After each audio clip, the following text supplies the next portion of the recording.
The Brevard County Sheriff's Office. I'm standing here with our great EOC Director, John Scott. John and I wanted to give everybody an update. Yesterday we talked about what this storm initially looked like and the effects that we could possibly have here in Brevard County. As you can see behind us, the storm continues to stay on the same track. But as John said yesterday, this is a massive storm that's going to blanket the entire state of Florida. Yep, no, you're absolutely right, Sheriff, and good afternoon, Brevard. You know, a lot of what we talked about, we're going to talk about today, we talked about yesterday, right? So those are good and bad things, right? So good thing is we haven't seen sudden changes. Bad thing is we're still talking about impacts for Brevard. And specifically, we're talking about wind. That's our big one.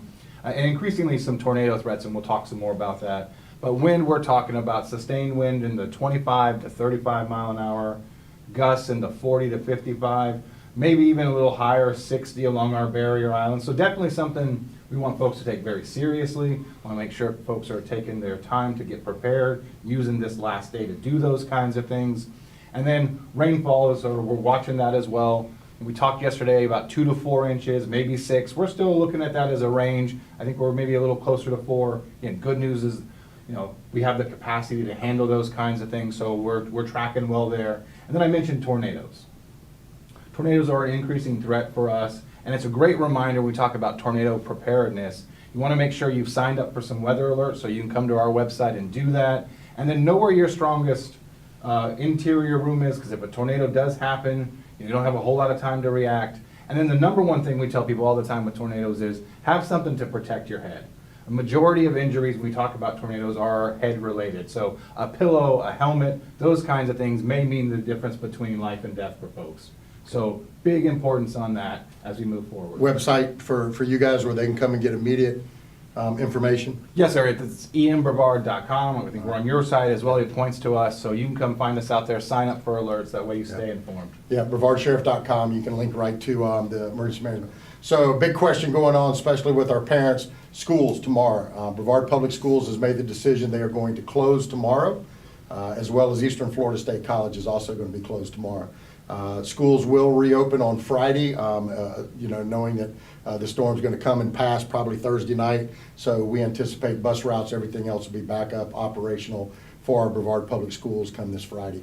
Public Works, normal operations. Waste Management, normal operations. So we don't see any impact there. Again, this storm is a massive storm. It's a Cat 3 is what's projected, I think, at landfall in the cross area there. But we'll see that tear down effect for us. So again, make sure you're checking on your medications last minute. Time's drawing short. Any supplies you want, for me it's always snacks, but whatever you're going to get, make sure, make sure you're getting that stuff and ready to go. The team here is going to, I believe, a level 2 activation, John? Yeah, we'll move to a level 2 tomorrow morning. Again, it's that abundance of caution, right? Just like we're asking you guys to be prepared, we're doing the same thing here as our teams work together. You know, we're going to bring in some extra folks so that if we do see a little bit more rain than expected, we've got folks who can coordinate crews to get out there and get that stuff. If we do happen to see a tornado or something, we'll have the right teams in here to respond quickly to those kinds of things. And we talk about timing. Really what we're talking about, Sheriff, is about mid-morning tomorrow, and then as you talked about, through that late evening, maybe even some early morning hours on Friday.